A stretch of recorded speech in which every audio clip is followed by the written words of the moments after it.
దేవుని నామానికి మహిమ కలుగును గాక.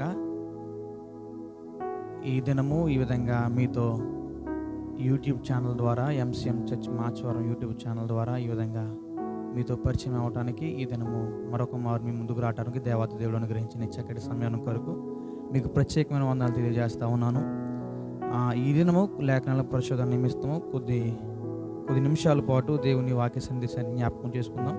లేఖనాల నుండి కీర్తనలు 23 కీర్తన మనందరికీ సుపరిచితమైన కీర్తన. మనందరికీ చాలా అనుభవము, చాలా సంతోషాన్ని అనేక మార్లు చాలా అనుభవపూర్వకంగా దావీదు తన జీవితం నుంచి తీసుకున్న ప్రత్యేకమైన కీర్తనగా ఇది మనందరికీ పరిచయమైన కీర్తన.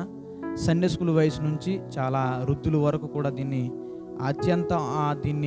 అనుభవిస్తూ అనుభవం కీర్తనగా దీన్ని ధ్యానిస్తూ ఉంటాము. మనందరికీ తెలుసు. ఈ లేఖనాలు ఒకసారి మనం జ్ఞాపకం చేసుకున్నప్పుడు దీంట్లో అత్యద్భుతంగా దావీదు యొక్క జీవితం అంతా కూడా 23 కీర్తనలో మనకి చాలా స్పష్టంగా అనిపిస్తూ ఉంటుంది. మొత్తం బైబిల్ చరిత్రలో 66 పుస్తకాల్లో చాలా విలువైందిగా, చాలా సులభముగా మనుషులు అర్థం చేసుకునే వచనాలు చాలా స్పష్టమైన రీతిలో 23 కీర్తన మనందరికీ కూడా తేటతెల్లగా అర్థమవుతుంటుంది. చాలామందికి ఈ వాక్యం కంటత వాక్యంగా కూడా చాలామందికి అలవాటయ్యే కీర్తన. కాబట్టి కొద్ది నిమిషాలు ఈ కీర్తనలో మనం కొన్ని విషయాలు జ్ఞాపకం చేసుకునే ప్రయత్నం చేద్దాం. జాగ్రత్తగా మీరు ఈ విషయాలను ఆలకించాలని మనం చేస్తూ ఉంటారు. మనుషుల్లో ప్రేమ, మనుషుల్లో విశ్వాసం, మనుషుల్లో నమ్మకం ఈ లోకంలో చాలా వరకు మనం గమనిస్తూ ఉంటే అది తాత్కాలికమైనది, అది స్వల్పమైనది కానీ మనకు అనిపిస్తూ ఉంటుంది. ఒక్కసారి దావీదు ఈ కీర్తనలు లెక్కించడం మనం ప్రారంభించినప్పుడు, దావీదు ఈ కీర్తనలు రాయటాన్ని ప్రారంభిస్తున్నప్పుడు దావీదు అనుభవంలోని దావీదు జీవిత అనుభవంలోని ఎన్నో విషయాల్ని చాలా రాతపూర్వకంగా అనుభవాల్ని చాలా చాలా జ్ఞాపకారంగా వీటిని రాసుకున్నట్టుగా మనం బైబిల్ చరిత్రలో మనం చూడవచ్చు. ఎందుకంటే తన జీవితంలో తను కోల్పోయిన స్థితిని, తన జీవితంలో తను ఇంకా నాకు దక్కదనుకున్న స్థితిని దేవాతి దేవుడు తనకు అనుగ్రహించిన రీతిని బట్టి ఎవరైతే తన జీవితాన్ని అంత ఉన్నతంగా దిద్దారో, ఎవరైతే తన జీవితాన్ని అంత అందంగా మలిచారో, ఎవరైతే తన జీవితంలో ఒక గొప్ప మలుపును తీసుకువచ్చారో ఆ వ్యక్తి కొరకు బైబిల్ చరిత్రలో ఎక్కువ సార్లు దావీదు ప్రస్తావించడాన్ని, సంబోధించడాన్ని మనం గమనిస్తూ ఉంటాం.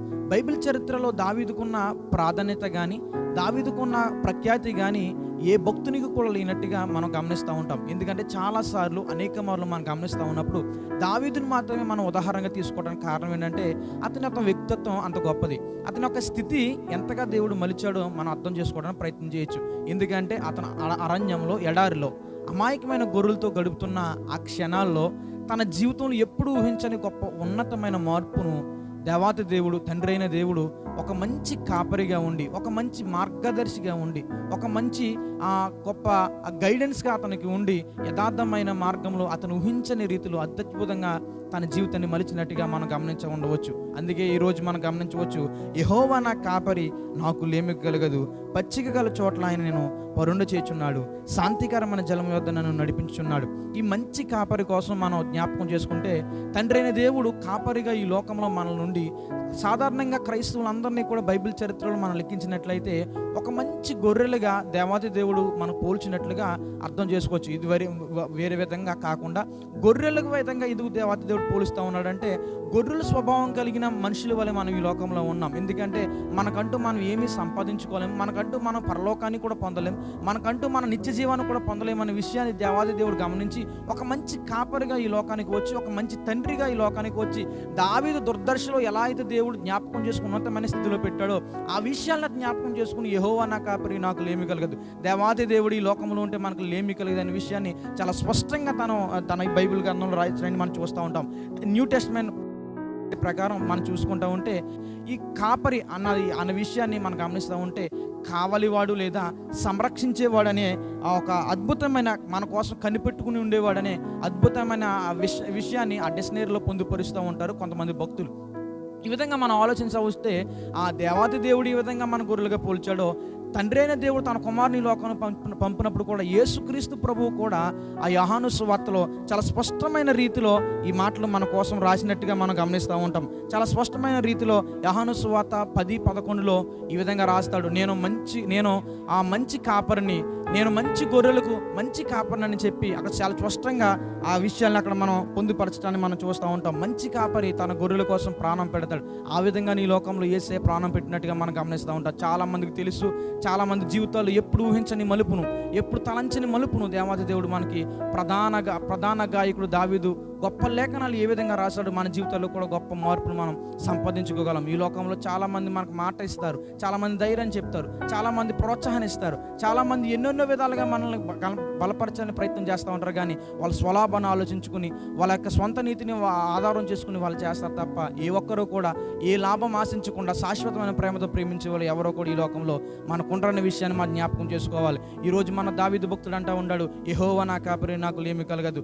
ఈరోజు ఆర్థిక పరిస్థితుల్లో ఉన్న, నిర్దశలో ఉన్న, దుర్దిశలో ఉన్న, లేకపోతే ఏ సహాయం లేని పరిస్థితిలో ఉన్న, అనారోగ్య పరిస్థితిలో ఉన్న, బలపరచలేని పరిస్థితిలో ఉన్న, సొమ్మసిలిపోయే పరిస్థితిలో ఉన్న, ఏ పరిస్థితిలో ఉన్న, నిట్టూర్పు గమలో ఉన్న, కుటుంబ కలహాలైన ఏ విధమైన పరిస్థితి అయినప్పటికీ కూడా దావీదు అంటూ ఉన్నాడు, యెహోవా నా కాపరి, నన్ను నడిపించే మంచి కాపరి, నేను ఒక మంచిగా గొర్రెగా ఉంటే, నేను ఒక మంచి గొర్రెగా ఉంటే నమ్మకమైన నా కాపరి నా కొరకు కనిపెట్టుకుంటా ఉన్నాడు, నన్ను సంరక్షిస్తూ ఉంటాడు, నన్ను కాపాడుతూ ఉంటాడు అని చెప్పి అద్భుతమైన విషయాలు అక్కడ పొందుపరచడానికి ప్రయత్నం చేస్తాడు. ఎందుకంటే సమూయేలు గ్రంథంలో కూడా మనం చూసినట్లయితే గొర్రెలు మాటలకి కాపరి చాలా స్పందిస్తాడు. అట్లానే కాపరి మాటలకు కూడా గొర్రెలు చాలా అద్భుతంగా స్పందిస్తాయనే విషయాన్ని ఆ సమూయేలు గ్రంథంలో మనం చూడవచ్చు. ఈ విధంగా దేవునికి మనకి సహవాసాన్ని ఏర్పరచడం కోసం దేవత దేవుడు ఈ లోకానికి కాపరిగా వచ్చాడు. మనందరినీ కూడా గొర్రెల స్వభావంలో మనం చూసుకుంటే ఆయన మురిచిపోతూ మన జీవితాల్లో గొప్ప మార్పును తీసుకురావడం ప్రయత్నం చేస్తూ ఉంటాడు. ఈ ఉదయకాల సమయంలో మీరు జ్ఞాపకం చేసుకోవాల్సింది ఏంటో తెలుసా, దేవాతి దేవుడు మన జీవితంలో మార్పును తీసుకురావడానికి మనకి ఏ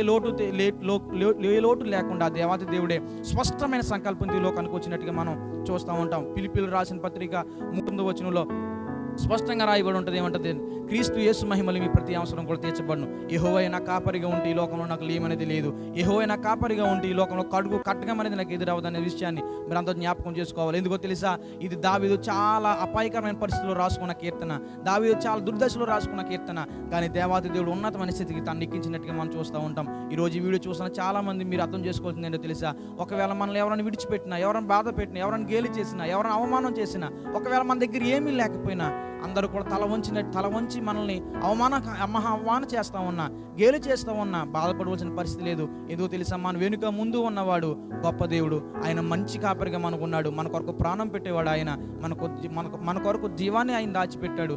ఒక గొప్ప నిత్య జీవాన్ని మన కొరకు దాచిపెట్టాడు. ఖచ్చితంగా ఆయనతో మనం సహవాసం కలిగి ఉన్నట్లయితే ఈ లోకంలో గొప్ప మేలును మనం పొందుతాం. అటువంటి కృపా భాగ్యాన్ని, దావీదుకు అనుగ్రహించిన గొప్ప కృపను, దావీదుకు అనుగ్రహించిన గొప్ప అస్థితిని, దావీదుకి ఇచ్చిన గొప్ప భాగ్యాన్ని దేవుడు మన జీవితాల్లో కూడా అనుగ్రహిస్తాడు. విశ్వాసంతో, నిరీక్షణతో, ప్రార్థనాపూర్వకంగా ఉన్నట్లయితే దేవాతి దేవుడు గొప్ప మార్గంలో మనం నడిపిస్తాడు. ఆ విధమైన క్రియలు, ఆ విధమైన పనులు దేవుడు, ఆ విధమైన ఆశీర్వాదాన్ని, ఆ విధమైన వృద్ధిని దేవుడు మన జీవితాల్లో కలుగజేయాలని మనసారా కోరుకుంటూ దేవుని కృప మీకు ఎల్లప్పుడూ తోడై నడిపించును గాక. God bless you.